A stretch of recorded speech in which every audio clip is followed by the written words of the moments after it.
Welcome back to Red Business in Focus with thanks to Cork's local enterprise offices, where we're shining the spotlight on local businesses in Cork and meeting the people who are taking the business world by storm. This week we're chatting to someone who's doing just that, Sian Horn, who's the founder of the Club for Female Founders. The club where the empowered empower is an interactive community and network where female entrepreneurs gain the support and advice of like-minded individuals on their business journey.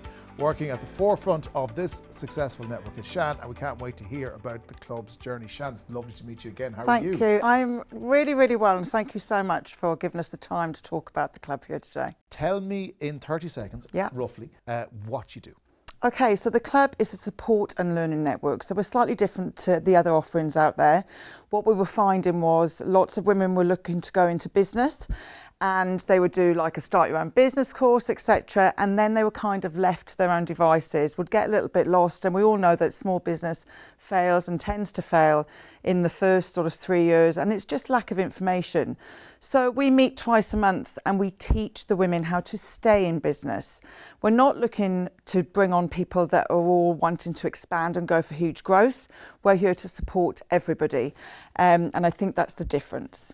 What I love about the modern business environment, particularly after lockdown, and we see this all the time in the Red Business podcast, loads of businesses being set up by women who just decided, I want to do something different. I want to take back the control that I need in my life to make sure that I can live the life that I want to do. There seems to have been a bit of an explosion of female founders in the last while. Absolutely huge, and I could see it happening.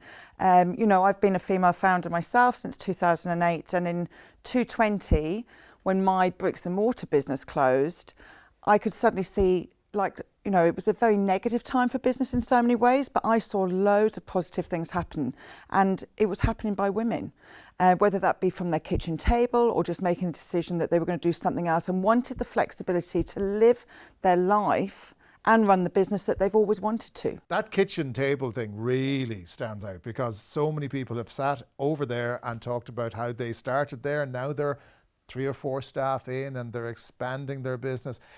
What caused that? Was it just a realization that, hey, why can't I do this? Yeah, I think people just made a decision, I don't want this anymore. And I think, a lot of the women that I work with are slightly older, they're 35 plus, they may have young families, and they're like, why am I wasting, during COVID, we spent time together. And I think they realised we should be spending more time like this. And this is actually what's important. I need to create a business for myself that will enable me to have that balance in my life, because we can't have it all, but we can do a better job of trying to do that. Now, of course, in a perfectly equal world, you wouldn't need specific groups to support female founders. But, we are not in a perfect world, and it's still a very male-heavy world in business. So what do you hope the club is going to achieve? A big thing for women is confidence. Imposter syndrome is huge. And so having the realisation, actually, that we all are exactly the same. And when you work with a group of women, that's where the magic happens. And peer-to-peer coaching and understanding of what people are going through is really, really important. I've been in business a long time and I've been in lots of networks and I have amazing friends from all of them. But unless you work for yourself, you don't understand. And you can't. You can empathise, but you can never really understand what somebody's going through. So I think for women, there's a big problem with confidence. Often people will say to me, I told the girls today I was coming on here, and a couple of them text me and said, do you think that would be would I bother? Because my business is very small. And you have to, and I'm like, take those words out of your mouth, get rid of them and send an email. It's as simple as that. And the enterprise board, come in, make a big play in that for us. And they've been very supportive for us since the beginning. Yeah, and it's that support that you need, isn't it? To speak to people who have experience, like local enterprises have dealt with so many different businesses in different spheres, that, the problems that you are having, they're not always unique to you. No, they're always, we meet once a month to do what we call a deep dive, and that's where a couple of women present their businesses and talk about the issues that they might be having. And it doesn't matter what business you're in, we're all having the same issues. But the important thing is, we spoke at the beginning, about growth.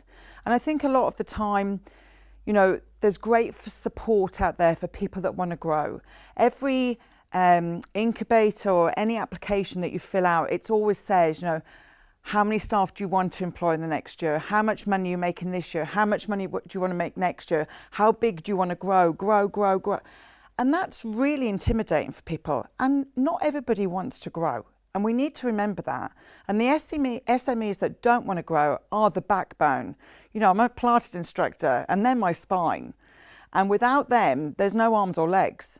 So we need to just concentrate a little bit more time as well on those people that are happy just being where they're at. Okay, and you get cool hoodies as well. I mean, that's the other side. Well, obviously everybody joins for the hoodie. That's the most important thing.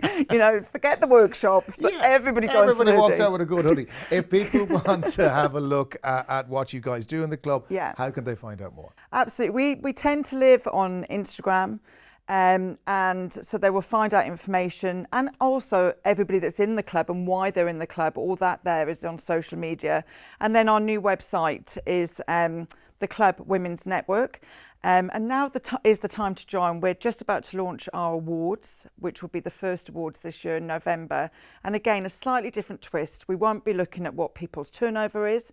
We'll be looking at how they've supported other businesses, and all of our ethos will be in there. Okay, brilliant. Sian Horn, thanks so much. Absolutely, no problem. Thank you.